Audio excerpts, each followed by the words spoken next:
So it's actually quite easy to deal with word problems involving systems of equations, because most often we're just actually being asked to find the point of intersection between the two equations, except now there's a context in there.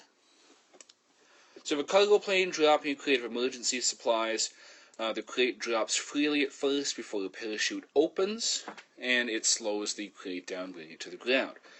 So we have two different things going on with this fall. We have the free fall, and then we have the fall after the parachute's open. And we have two equations that model that situation. Question A and B are asking us essentially the same thing, just different pieces of the same question. How long after the crate leaves the aircraft does the parachute open? That would be finding T, finding time. B, at what height above the ground is the crate when the parachute opens? Finding the height, finding H. So we're asked to find the point of intersection between these two equations. As we do when we're doing this algebraically, we need to isolate y. Now, because this is a situation, we're not going to have x and y in the equations. We will have different variables. We happen to have h and t, so we just need to remember which is which in terms of our solving. Since we have h isolated in both equations, very easy just to substitute in that negative 4.9t squared plus 700 is the same as h. So I'm going to go to a clean slide to put that in.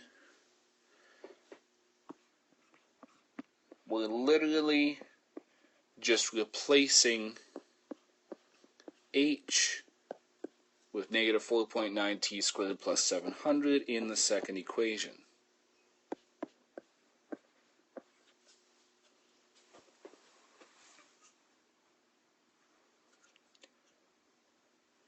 As will happen with systems, we'll be left with a quadratic equation once all is said and done.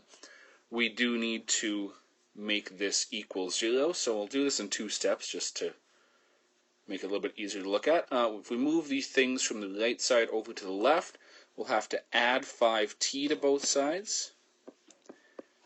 And you'll notice where I'm putting 5t, I am writing this equation in order, as it should be,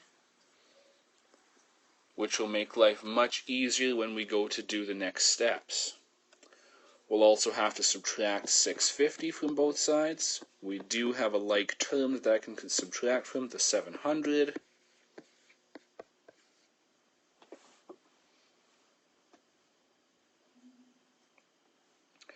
And we're left with this quadratic equation. Like with the last one, factoring may not be the best option. We have negative 4.9t squared. Completing the square also not a great option. So let's deal with quadratic formula. A, negative 4.9. B is 5. C is 50. And instead of x equals for the quadratic formula, we're going to call it t equals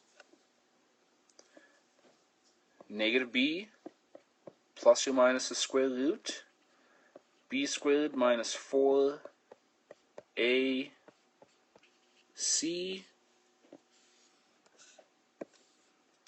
divided by 2a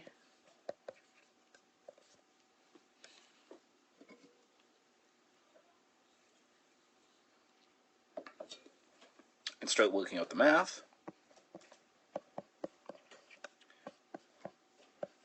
5 squared is 25. Negative 4 times negative 4.9 times 50 gives us plus 980.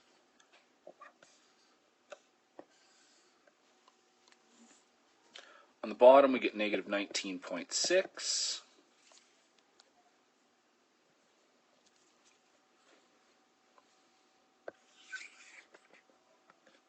Add 25 and 980 under the square root. We get 1,005.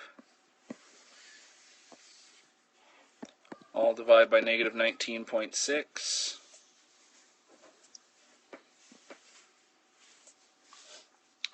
We can go and we can split now. So t is -5 plus, oops, let's not split yet. Let's take the square root of 1005, which is not a perfect square by any means, but we also need to recognize we're dealing with a real-life situation. We're dealing with a situation where decimals are appropriate, and if we look at the questions, both are asking for decimals. A at nearest hundredth of a meter, B is actually asking for the whole number rounding, but the question specifically asks for decimals, so absolutely decimals will be fine. So square root of 1005 is 31.7. 31.70 actually.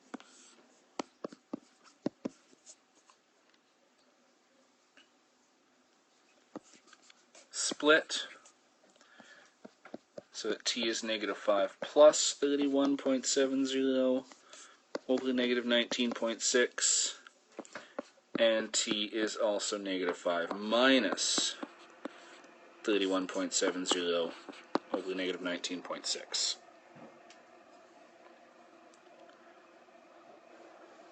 On the left, on top, we'll get 26.7 over -19.6, and when we do that calculation, we get -1.36.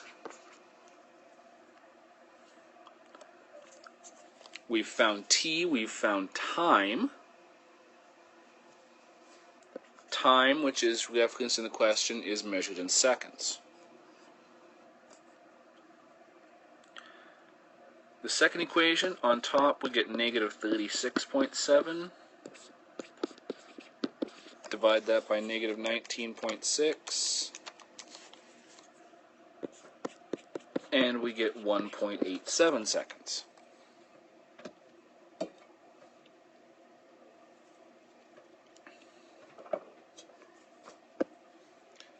Being that this is a real-life situation, we need to take a look at our answers and see if they actually make sense given the situation. We found t, we found the time. So the first answer says that this package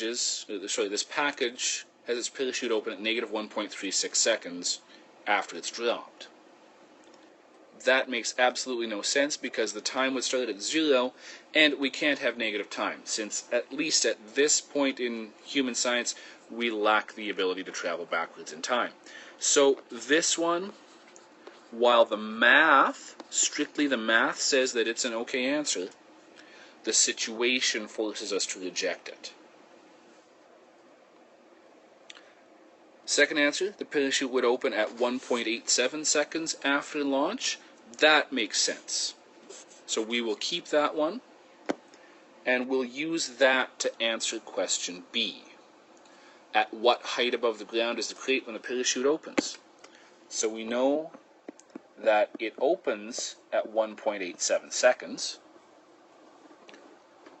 How high is the package at 1.87 seconds? Well, we can use either equation to find h.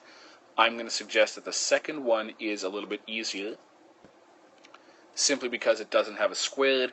The math is less difficult. Either one is perfectly fine, but if we do a little bit of thinking beforehand, we can save ourselves some difficulty later on. So plug in t, it's 1.87.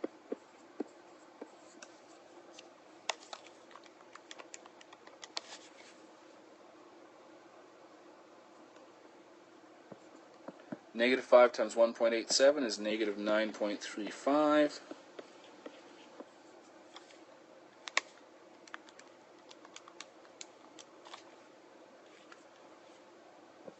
Do the math, and we get 640.65. Height in this case is measured in meters. As well, if we look at the question, we're being asked to round to the nearest meter, which would mean whole number, so 641 meters.